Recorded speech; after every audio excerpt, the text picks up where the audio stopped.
Hello, hello, students of class 8. Hope all are fine. So, today we are going to revise chapter 1, which we have already studied and revised also.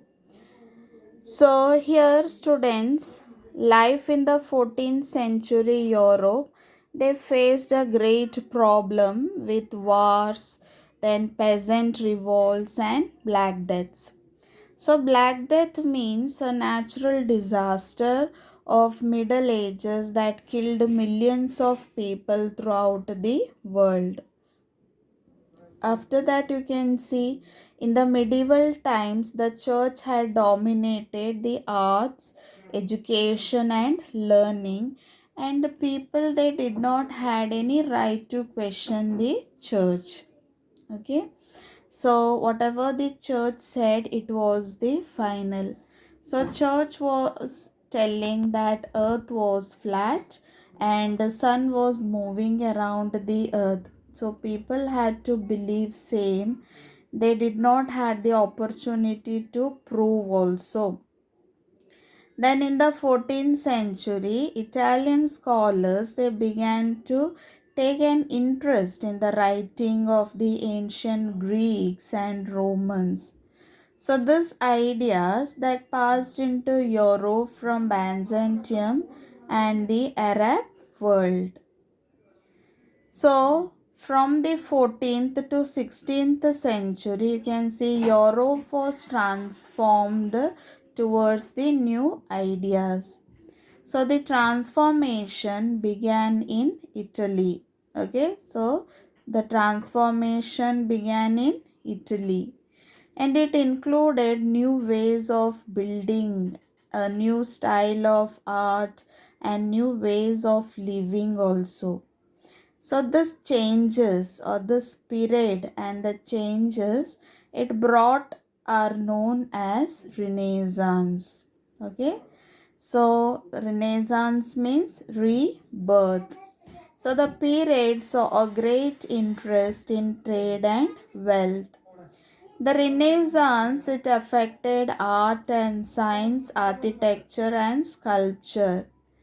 So here ideas became more realistic, more human and less dominated by religion. That is less involved by the church. Paintings and statues were more lifelike. Music explored new ways. So here you can see that paintings and statues were more lifelike. You can see the example of painting of Mona Lisa by Leonardo da Vinci. So the painting it looked very realistic, isn't it? As if a real person is standing. So that much perfectly painting they did.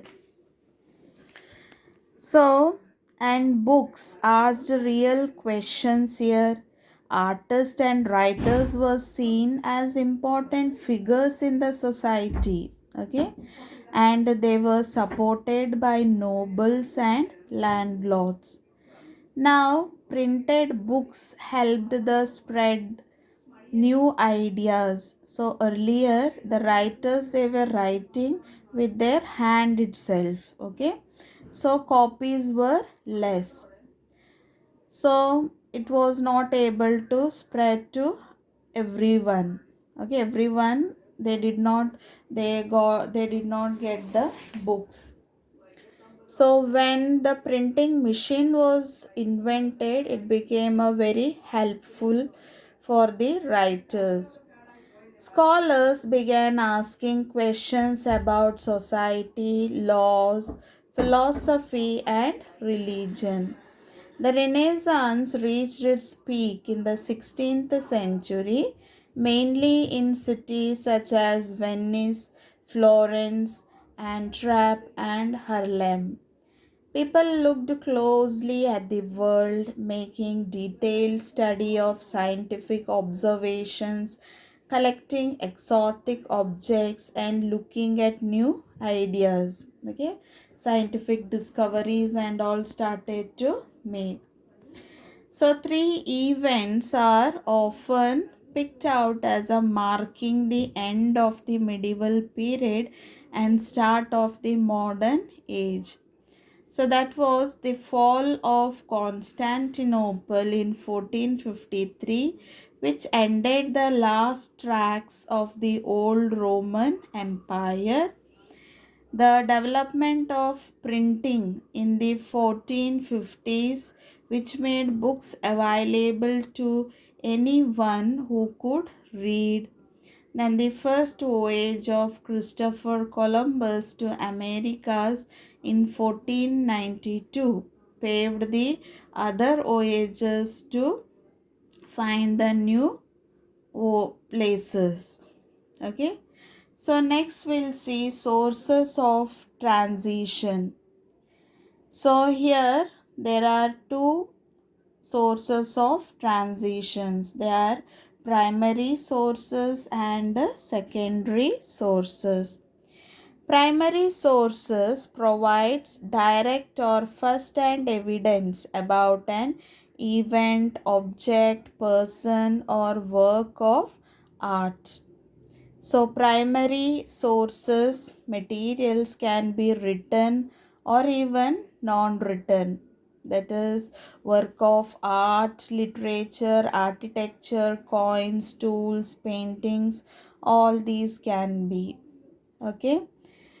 So here you can see La Pieta masterpiece Renaissance sculpture by Michelangelo reveals the Renaissance ideas of classical beauty with the naturalism. You can see the picture here. La Pieta. Okay. So yeah. So here you can see these are called as primary sources. So the cartographers, they also created the first effective way of showing the world as a sphere on a flat surface. Okay. Mercator map of the world became the model for all the maps which we have now. So, some of the important primary sources of Renaissance history were like sundial, graphic illustrations, compass, etc. Next, in the secondary, you can see secondary sources in contrast lacks the immediacy of a primary record. So they contain information that has been interpreted, commented, analyzed, or processed. Like history textbooks, dictionaries, encyclopedias, journal articles, okay, book reviews are all examples of secondary sources. So you can see secondary sources are often based on primary sources, that is writings of Raphael, John Milton, Galileo, Martin Luther. All these can be called as secondary sources of Renaissance.